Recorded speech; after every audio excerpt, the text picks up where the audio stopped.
Welcome to Biz Help for You with host Candy Messer. Entrepreneurs like to focus on the big picture, like profitability, success, and a smooth-running organization. But there always seems to be those little things like taxes, employee compensation, laws, regulations, and more. Now you can get the answers you need in one place. Join us today as we break it all down for you. Now, here's your host, Candy Messer. Hello and welcome to Biz Help for You with Candy Messer. Thank you for joining us today. I hope you found the information on last week's show, The Importance of Clarity of Your Vision, informative. If you are unable to join us and would like to listen to the show, links can be found on our YouTube and Facebook pages, as well as multiple favorite podcast platforms. If you'd like to receive notifications on when our podcasts have been uploaded, please like and subscribe. If there are topics you'd find beneficial or questions you have, please feel free to reach out to me at media@abandp.com. Now let's learn a little bit about our guest today. Wayne Mullins is a husband, father of four, founder, CEO, entrepreneur, and author. He's a generous soul, a risk taker, and an out-of-the-box, against-the-grain thinker and leader. Over the past 20 years, Wayne has scaled multiple companies and helped hundreds of entrepreneurs do the same with their own. Wayne influences more than 250,000 entrepreneurs annually through his blog, books, and training programs. He's personally worked with clients in over 100 industries from every corner of the globe. Ugly Mug Marketing has won the praises of some of the leading influencers in the business world, such as Neil Patel, founder of Quick Sprout and Kissmetrics, and Ari Weinsweek, co-founder of Zingerman's. So Wayne, welcome to the show. Thank you so much, Candy. I'm looking forward to our conversation today. I am too. I know this is going to be a lot of great information, but before we get into the questions that I have for you, I would love for you to share a little bit more about yourself and how you even got into helping entrepreneurs. Sure. So my story as an entrepreneur actually probably started when I was very young. I had always had this entrepreneurial bent in my life. So from a young age, I was always doing things, trying to figure out how to earn money, what services I could provide for neighbors, for friends, for relatives to earn money. So I think some element of that has been kind of ingrained in my DNA. But my career, I guess you could say, my actual real world, so to speak, path began my junior year in college. And for whatever reason, my parents decided to give me some CDs by this gentleman of the name Zig Ziglar. And Zig Ziglar did a phenomenal job of selling me on the profession of selling. The other thing that Zig sold me on was this idea of what he used to call automobile university. And that whole concept or that whole principle was simply this, that we often spend a lot of time in our vehicles commuting to and from work or traveling, wherever we may be going. And he talked about how we could turn that time into education time, listening to good books, to good messages, et cetera. So, fast forward a little bit, I decided to go into sales. And to be honest with you, Candy, when I jumped into the sales profession, I was terrible. I thought I would be good because I'd listened to Zig, I'd studied Zig stuff. But as they say, when you jump into the real world, the best strategies, the best plans don't really work. And, once you get out there and throw yourself out there, then you learn to adjust and adapt. And that's exactly what I did. So I actually got good at selling over a 3-year period. It took some time, but I got good at it. And then I started noticing the difference between my paycheck and the amount of revenue that I was bringing in for the company I was working for. And, maybe some of your listeners can relate to that. You start looking at that, and that can be a very dangerous slope to be on. And that slope led me to this idea of starting my own thing, selling for myself. The problem was I didn't have many skills other than sales. The only real skill, the marketable or sellable, if you will, skill that I had was cutting grass. And so much to the dismay of my parents, I left a great job, corporate job, 8 to 5, Monday through Friday, and started a lawn and landscape company. It was over the course of that 3-year period of that business that I really honed my marketing skills, kind of my business quote unquote skills, if you will, and started having a lot of our clients of the lawn and landscape company come to me and ask for advice. How are you growing the business so quickly? How are you growing the company? And it was out of those conversations that eventually the company that I have now, Ugly Mug Marketing, would be born. Nice. It's always fun to hear the stories of how that happens. And I do love what you were saying, where, you might have listened to things and, got quote unquote an education, but when you go out in the real world, it doesn't always translate easily. And so that's why it's important to have, it is great to have, that book knowledge, or that, having heard from other people, but it's also just getting down and doing it yourself, which helps you actually learn everything, correct? Yeah, absolutely. I think, often the best teacher is the real world, and the best teachers often the failures or the obstacles that we encounter when we jump out there and we try to apply what we believe we already know. So it's when we take that head knowledge and we put it into practical application that the true lessons are actually taught to us. Right. Well, our topic today, of course, we're going to start talking about having a self-accountable culture. But even before we get into that discussion and how to have that, I would love for you first to even just explain your definition of what is culture. Sure. So I stole this definition from somewhere else, and I really like this definition. So it's the one I use. The definition is simply this: your culture is what happens, the way people perform when the boss is away. So we often define culture as, these other elements. So we look to ping pong tables, we look to kitchens with fully stocked, beverages and snacks and all these things. Look at those things, and we try to look for these tokens, I guess, to help us understand what a culture may be like, or what it may reveal. And so you think back probably a decade or so ago, Google was constantly winning best place to work. And they were known for, the slides in the offices and napping pods and all these really creative, unique things. But in hindsight, now that, the truth has come out, what we know is that the people who were working during that period, their average work week was more than 65 hours per week. And so what we've come to discover since then is that, all these other elements that people, Google in this case, was adding on were really band-aids to try to take what was otherwise a very stressful, a very, not a lot of work-life balance, if you will. And they were trying to give the appearance and trying to give their team members, their employees, some, I guess you could say, sympathy prizes. I don't know if that's the right word, but basically to make up for the fact that they had no life outside of work, that they were constantly in the office, and there was just a lot of stress on them during that period of time. That definitely makes sense. I like that definition too. I'm not sure I'd heard that of it's, what the employees are doing when the boss is away. So that's a great way to look at it too. So how important is culture then to a business? Yeah, I mean, you've probably heard the phrase, I think it was Peter Drucker who said that culture eats strategy for breakfast. And for me, so I'm a bootstrap entrepreneur, started the business with virtually no money, a little bit of money I'd saved away, no line of credit, no outside investment, no backup plan, no anything. And I'd always heard that phrase, that saying, culture is the most important thing. But when you are in the early startup days, it's really difficult to believe that to be true, because it seems like all this touchy-feely type of thing. It sounds like, we're going to all sit around the table and sing songs together and ask each other how we're feeling. But what I've learned over time is that saying is so true. When you invest the time, the energy, the effort in building out a remarkable culture, a self-accountable culture, you can replace that compensates for even bad strategy. I'm not recommending that you have bad strategy. It makes up for bad tactics. It makes up for stupid decisions that you make, because the culture will reveal what is underlying. The culture will always reveal what is beneath the surface.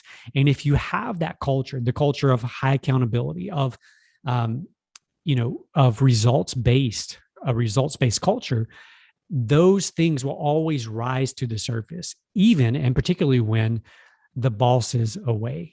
Mhm. That's great. So a lot of our listeners are, the sole entrepreneurs, or maybe they're small businesses. And so some of them maybe haven't really looked at creating a culture yet. Maybe they don't even have employees, or maybe there's a few, but it's just kind of happened. So what would you tell someone about how they can actually create the culture that they want? Sure. The first thing I would say is this, is that if you are unintentional about your culture and about building a remarkable culture, then you are intentionally building an unremarkable, not accountable, not results-based culture. You have to be intentional about the culture that you're creating, because if you're not being intentional, then by default, you are intentionally allowing for the culture that whatever it is will arise. In other words, by default, people are going to drift down the path of least resistance. And that's the culture that will show up if you're not intentional. So what I would say is this. So for me, I really became intentional about culture probably 4.5 years ago. And it all started because a friend of mine was in the process of deciding whether to sell his business or to scale his business. So he'd been in business for about half a dozen years, so 5 or 6 years. And he had reached the point where it was either continue scaling the company, bringing on more employees, more team members, or he had an offer, someone wanting to acquire his book of business. And so I was part of a mastermind group for entrepreneurs, and we were having once a month lunches. And so I decided to invite my friend one day to this lunch, thinking, this would be great to get him around other entrepreneurs, to hopefully encourage him to scale his business, to grow his business, take it to the next level.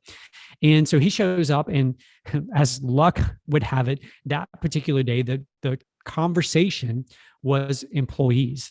That was the theme. That was the focus on building your team, holding your team accountable, and all of these things. And so for the next hour and a half, we sit there, and the conversation began with, let's go around the room, briefly introduce yourself, and talk about the number of people you have working for you, and then the biggest challenges you face with your team. And so as it goes around the room, there's one gentleman in the room who has over 700 employees. By all accounts, he was the most successful entrepreneur in the group, in the room, extremely successful, been that way for 20 plus years. And so it comes around to him, and the question he answers, how many employees do you have working for you? And his answer was about half of them. And so, everyone chuckles, everyone laughs and makes this joke, haha, it's so true. But what that revealed to me that day is, as people went around the room and shared horror story after horror story, back just thinking like, there has to be something different. There has to be something better. I know that other things can exist out there.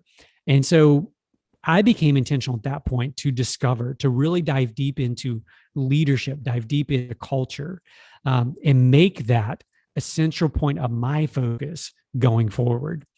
For my friend, he ended up deciding, as a result of that lunch, he ended up deciding to sell his company and to not scale his company.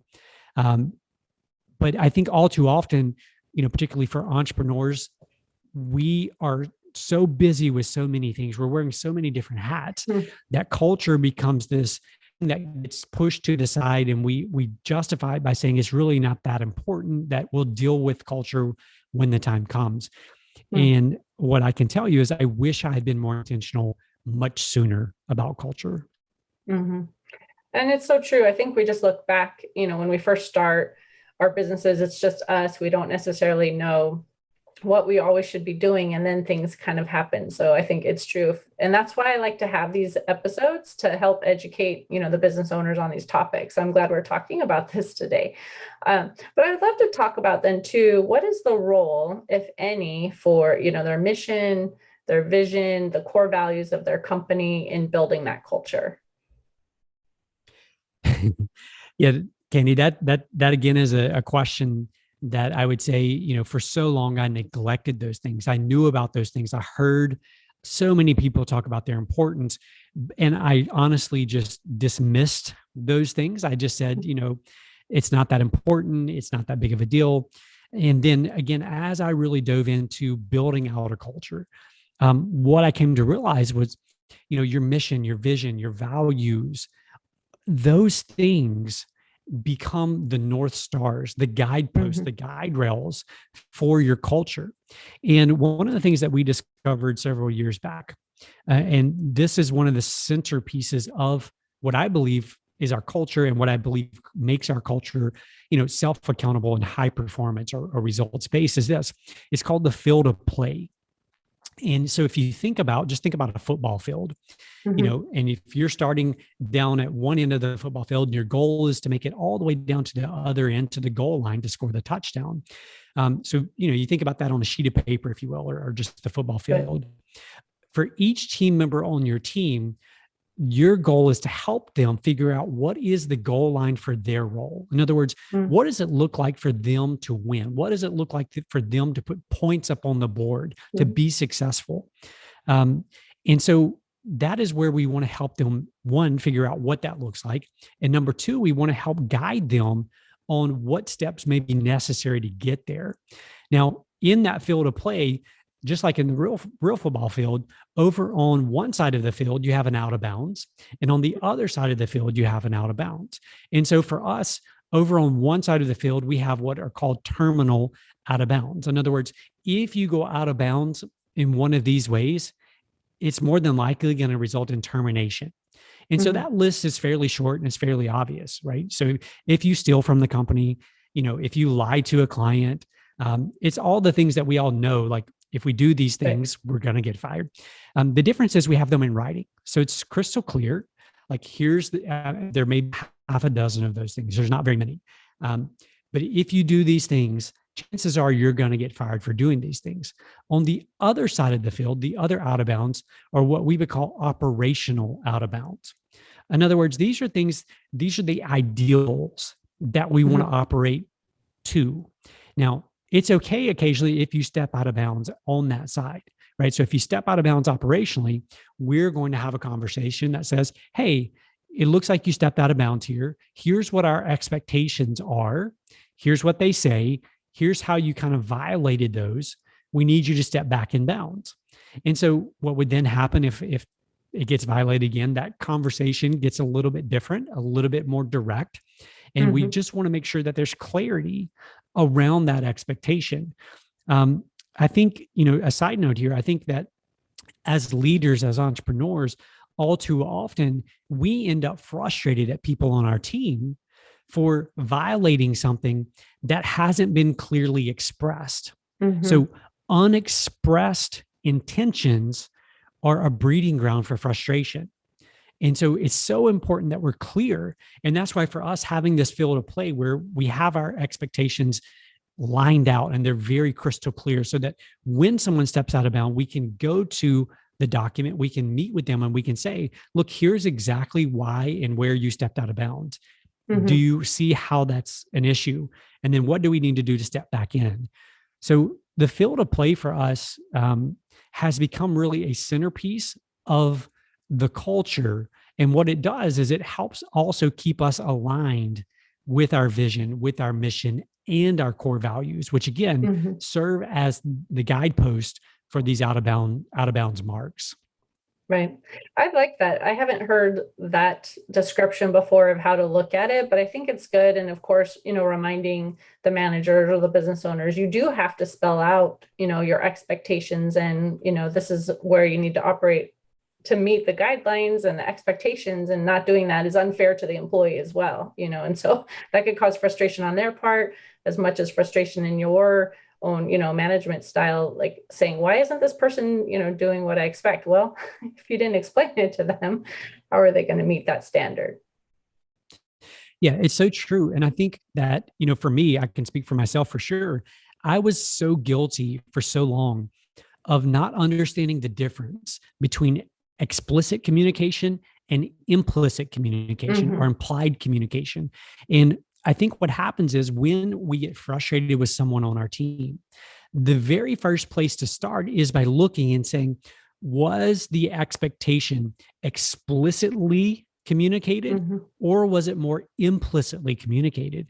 And all too often, this has certainly been true in my life, all too often, if we really examine that, what we'll discover is that we implicitly communicated something. In other words, we believe that they had the context, we believe that they had the knowledge to understand whatever that particular expectation was. And in most cases, they simply don't, because they don't have the years of experience. They're not looking through the same lens. And so when furious, get curious. So when I get furious or frustrated with someone, step one is to get curious. Did I explicitly communicate? Were the expectations very clear, crystal clear? Or was there some gray area that was implied? So that's I think lesson number one that I constantly have to remind myself of is when furious, get curious. Yeah, that's great. I haven't heard that before either. Lots of great tips you're sharing today. So now we have an entrepreneur who's like, okay, yes, I want to create the culture. I've looked at my vision and my mission and, you know, the core values and everything. And now I want to create this plan, you know, for my staff too. So they're going to be self-accountable, performing well. So what are those steps to create that high performance, self-accountable culture? Sure.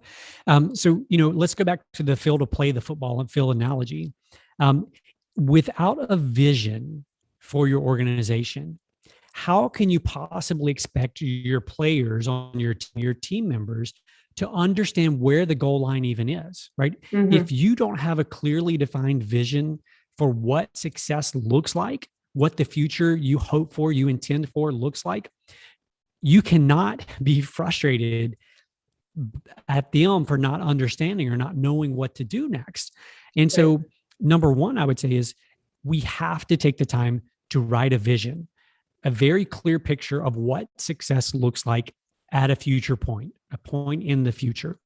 That would be step one. And as much as, you know, if I'd heard someone rewind, you know, 8 years ago, 6 years ago, talking about this, I would have said, okay, that's great. That's touchy feely, but you don't understand all the problems that I'm dealing with today. Right? I don't have time to step back and go do this, you know, this little exercise here about the future. I've got all these issues to deal with today. And what I would say is this, that the issues you're dealing with today are a reflection of the fact that the future is not well defined. So in other words, the problems that are showing up today are in some way, shape, or form a reflection off of the fact that the future is uncertain, the future is unclear, and you and or your team do not understand where you're trying to get to. The other thing that I would say about a vision and why it's so important is this. When you have a team in place and when you have the right people on your team, you no longer need to micromanage those people, because if they understand the vision, if they have bought into the vision, you just say, here's where we're trying to go. Help us get there. And it's amazing when we get out of the way, when we allow people the freedom to fail, when we allow people the freedom to do things in the way that they want to do them, not the way we necessarily want to do them, but in the way that makes the most sense to them. It's just amazing the amount of stress that removes from us, because they understand where we're going. We give them the freedom to pursue it in their way, their manner, but then we also give them permission to fail. And that's one of the hardest things to learn as an entrepreneur, especially when you go from solo entrepreneur and you're adding your first few staff members, your first few team members, because it's very easy and it's very often that we could step in and prevent the failure, right? We could step in and say, no, don't do it that way. It's going to, you know, things are going to go downhill. But what we all know is that we learn far more from our failures than we do from our successes. So by constantly protecting people from failure and preventing those failures, we are removing one of the most powerful and one of the best teachers that there is, which is failure, from the equation. So obviously, you know, big caveat here, we're not going to allow people to fail in ways that are catastrophic, meaning, you know, something that's going to ruin a client's business or ruin a relationship with the client, or that's going to be detrimental to the company. But all the little failures, the inconsequential things, we are going to allow those failures. Yes, it's going to be frustrating for them. Yes, it's going to be frustrating for you. And yes, from time to time, it may be even a little frustrating for clients as they fail and learn and grow. But that is where the growth comes from. So, yeah, it goes back again to the vision and making sure that you have that in place. That I believe is one of the most important foundations to building the self-accountable culture. Right. So then what role does consistency play in building that culture as well? Yeah, I've come to love the phrase consistency creates miracles. So first of all, I am your typical entrepreneur. I love the next thing. I don't love the current thing. I love the next thing, right? I'm by noon, I'm bored with my latest idea. I'm ready for the next idea. And so I've had to work really hard on myself as a leader to learn to be consistent in the ways that matter. And so when it comes to building a culture, consistency creates miracles. And so what that means is we have to get our organization into consistent patterns, into consistent habits that foster self-accountability, and they foster results-based or high-performance-based culture. And so for us, I'm just going to run through just a list of a few things that we do extremely consistently. I don't know if that's the right verbiage or language there, but you know what I mean there. So number one, every single Monday from 1:45 to 3 p.m., we have a team meeting. Now, I can come back and talk about the structure team meeting, which matters a lot to the culture that we have. Every single Tuesday morning, we have one-on-ones. And one of the most important things that I've learned over about one-on-ones is this, that one-on-ones, you as the entrepreneur, as the leader, don't create the agenda. Your team members create the agenda for their one-on-one. In other words, this is their time to address the issues they're dealing with. It's their time to use as they see fit. Now, sure, you can steer the conversation, you can help guide, you can do all those things, but this is their time. This is their meeting.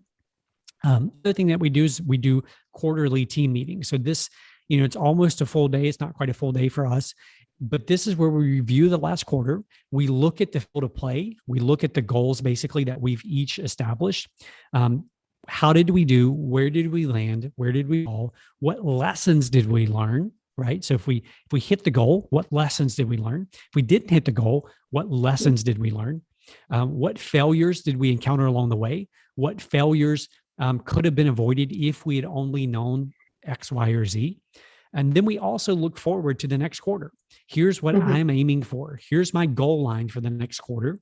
And then here are the 3 lead metrics that I believe are going to get me there. And so one thing that I'll point out is when we get to our weekly team meeting, every single week, every single person puts their goal up on the board, and it's very visual. So typically it's a bar chart. And, for like our team leaders, it's financial goals for their department. And so the bar chart shows, here's my goal. Here's where I'm at in relation to my goal. Then under that is, here's lead metric 1. Here's my commitment for this week for lead metric 1. Here was my commitment for last week for lead metric 1. And so they report on, did I keep my commitment from last week or did I not? And then they present their commitment for this coming week. And then what happens is it's the team's job. So it's everyone else in the room's job to question them, to challenge them. But the reason, it's not just a question or challenge. The reason is this: we want to question them. We want to challenge them because we want to ensure that if they complete their commitments, if they fulfill their lead metrics, they are going to hit their big goal for the quarter. So we do that. We also do quarterly performance reviews with individuals. So those would be kind of some of the core pieces that we have in place that create that consistency that help foster this culture that we're working actively to build. So if someone again is saying, this is great, I want to start implementing this, I want to make sure that I'm being intentional about the culture that I want to create, how long would it take them from the time they start until the time they get to where they feel the culture is really where it needs to be for their company? My gut reaction, Candy, is never. And I think, I think part of that is this, that when we hear the word culture, it's important to understand that the word culture actually comes from the same Latin word as cultivate. And so when we think about cultivate, cultivate means to work the soil. And so if we think of our culture as the soil in which the people are planted, in which the business is planted and rooted, we have to constantly work the soil to keep the weeds out. We have to constantly work the soil to make sure it stays fertile. And so what I would say is that culture has to constantly be cultivated. It has to constantly be worked, because what we know, we all know this, just look at our lives, look out at your garden. If you have a garden, is that by default, people drift down the path of least resistance. If you think about a garden, if you plant a garden today that's weed free, it doesn't matter where your garden's at. Over the course of a few weeks, weeds are going to show up in your garden. How they get there, I don't know, but they're there in the soil, right? And they slowly start sprouting. So the weeds are the problems, the challenges, the things that come up in our culture that are always going to come up. It's our job to have the mentality that we have to constantly keep cultivating this culture. We have to keep the soil, I don't know the right gardening terms, but we have to keep it loose. We have to keep it aerated. We have to keep the nutrients poured into the soil. If not, the soil will turn to clay, or it will turn too sandy. It won't retain moisture. All of these things will happen when we take our attention off of the soil, which is the bedrock, the culture that we're building. Right. Well, and of course, as people come and go and, the staff changes, that's going to impact that culture a little bit too. So if you, like I said, if you set it up originally, but then things change, it's not going to be necessarily what you intended if you're not still, trying to build that.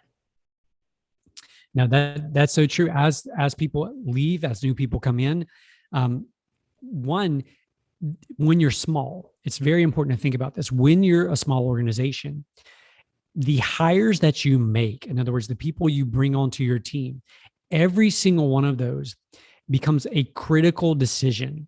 So when you're bringing on your first hire, that person equates to 50% of your staff, right? You and them. So they are bringing a tremendous amount of responsibility, even if their job is something very simple. In other words, even if their job is just maybe responding to emails or whatever the task may be, because they still represent 50% of your culture, 50% of your work, your team. It's a very important hiring decision. The same thing's true, when you hire your next two, they're 25%. So in other words, when you have a team of 4 people, each person is 25%. As you continue growing, you end up hiring a bad person when you have 10 people, it's only a 10th, right? But what I can tell you is that, at all sizes, but when you're small, if you have 10 people on your team and one person is the wrong seed, right? They're poison to your soil, to your culture. Over time, if that person's allowed to remain in your culture, they will begin poisoning those around them. Their attitude, their behaviors, whatever it may be, will begin rubbing off on those around them and bringing the others down to their level. Well, and that's something to focus on too. So let's say there is someone in the company that really isn't ideal and is affecting the culture.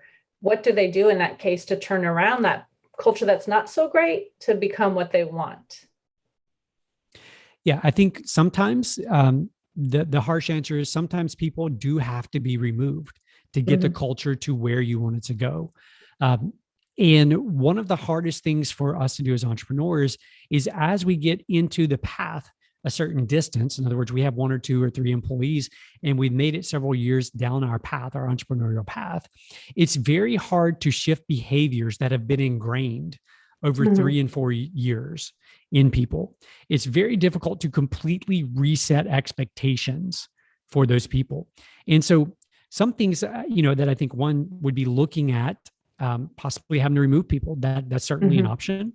But it goes back to the vision, which you brought up earlier, Candy. The vision gives you a very easy end to these conversations. In other words, a very easy path into some very difficult conversations, because You as the entrepreneur, this is the thing that you've invested your life into creating, right? To bringing to life. And so you get the privilege of writing the vision for the future. You get the privilege of determining where you want and where you hope to take your company going forward. So when you do that, when you sit down and write your vision, you can then present that vision to the team and help them understand this is where we're going. I understand that 3 years ago when you started, this may not have been where we were heading, right? We were just trying to survive then. But now we have a firm footing. And that firm footing now gives us the privilege. It gives us the opportunity to go in a direction we couldn't have gone in 3 years ago. Here's where we're going. I realize that getting there is going to be difficult. I realize that getting there is going to be a challenge. Getting there is going to mean giving up a lot of the things that we used to do, right? It's going to mean giving up some of our habits. It's going to mean giving up some of the excuses that we've come to tolerate in order to get there.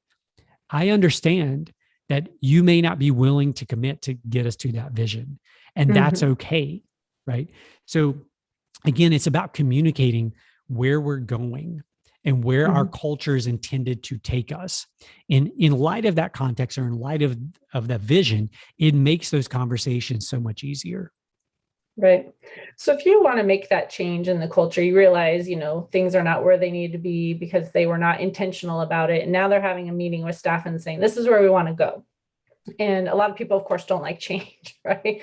But do you just give them a period of time where you say, okay, well, let's see how things go in the next few months? Do you let them say, well, I'm not sure I want to be on this team doing this right now because that's not what I intended? What do you do in the case where you need them to buy into the culture or they're not going to fit in? What do you do? Yeah. So number one is it's an option for everyone, right? The only person that it's not an option for is you and your intention. In other words, you have the privilege, you have the responsibility as the leader, as the entrepreneur, for deciding what type of culture you want. You get that responsibility. You get that privilege. But the flip side of that is you have to own the consequences of the decision that you make. And so when you present, here's where we're going, here's where I hope to get to, what I believe is that this was certainly true for me, is that I made up a lot of stories about the way things would unfold when I presented the new culture or the new vision. I made up all kinds of stories about how difficult it would be or how people wouldn't want to buy in or how all these things would happen. And yes, we ended up having people leave because they did not like where the culture was going. They did not like the high level of accountability that was coming. But what I would say is this: as you begin moving forward into the culture that you want to create, the culture itself will weed people out. It will weed out the people who don't fit your culture any longer. And one side of it is, we can view that as a negative, we shouldn't do anything that's going to cause people to want to leave our team. The flip side of that is, if you're being intentional and you're building a high performance, a self-accountable culture, and people want to leave, they no longer see that they fit the culture. That's a great thing, right? That's a great thing that they come to the realization that, hey, maybe where you're going isn't in line with who I am, who I want to be, where I want to go. There's no hard feelings. There's no harm in that. It's far better that you have open dialogue, open communication around those things than to force, drag, prod, and plead and beg people to come along with the culture you're trying to create. Right. Yeah, that's great. So are there any tools you recommend to help someone in this area who wants to build the culture or improve the culture? Sure. What I would say is, first of all, define what you want your culture to be about. So for us, it comes back to two words. So self-accountability. In other words, I don't want to have to hold people accountable. No one, from my opinion, likes to be held accountable. They like to hold themselves accountable. They like for their peers, not from the top down, but they like from their peers, from those around them, to help hold each other accountable, right? So it's completely different when someone sitting next to you says, hey, I'm going to help hold you accountable to complete your commitments this week, than it is for me as the quote unquote boss to say, I'm going to hold you accountable to make sure you do what you're supposed to do, right? It comes across differently. And then the B part for us is, we want to be high performance or another term, results-based, results-oriented culture. That's for us. That may not be for everyone listening to this. So step one is you have to identify what it is that your culture should represent. In other words, when I'm away, when Wayne's away on vacation or Wayne's out sick or whatever it may be, what do I want to be true when I'm not here? What do I want to be representative of our culture when I'm not here? But with the pros that come along, so one caveat here, one kind of warning here, with the pros that come along with building out a great culture, building out a self-accountable team, a results-based team, you look at that and you say, that's amazing, that's remarkable, that's great. I wish my team were that way.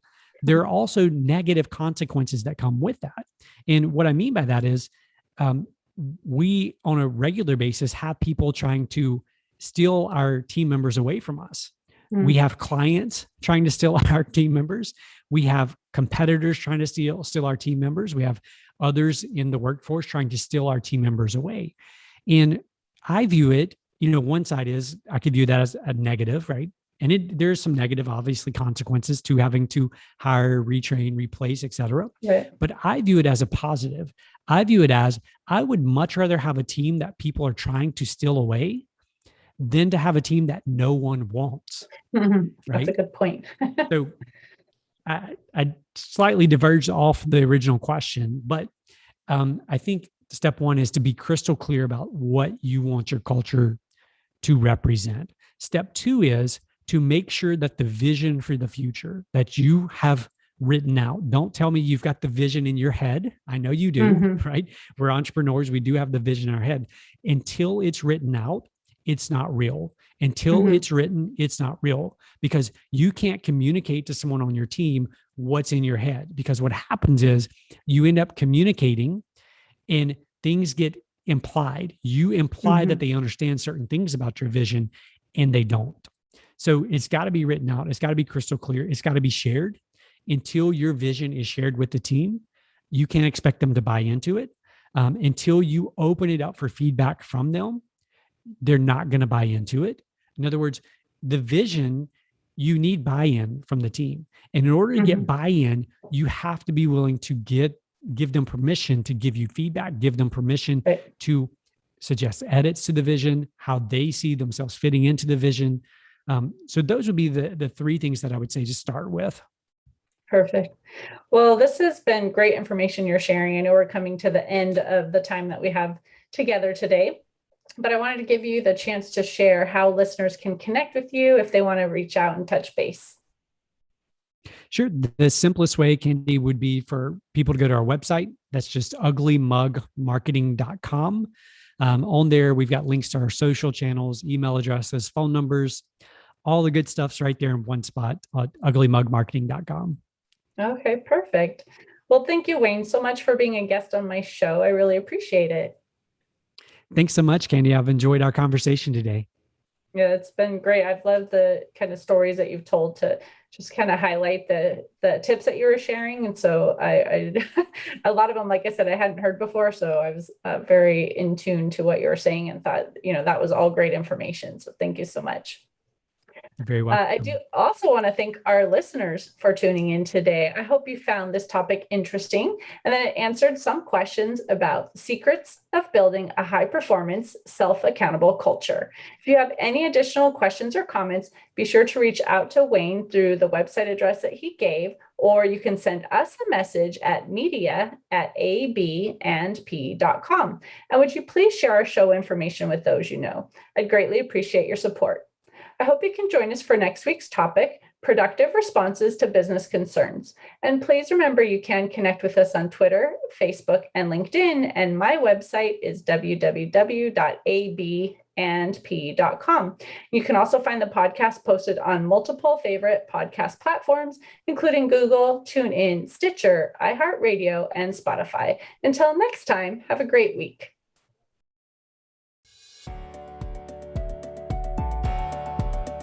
Thank you for listening to Biz Help for You. Please join your host, Candy Messer, again next Tuesday. Have a terrific week.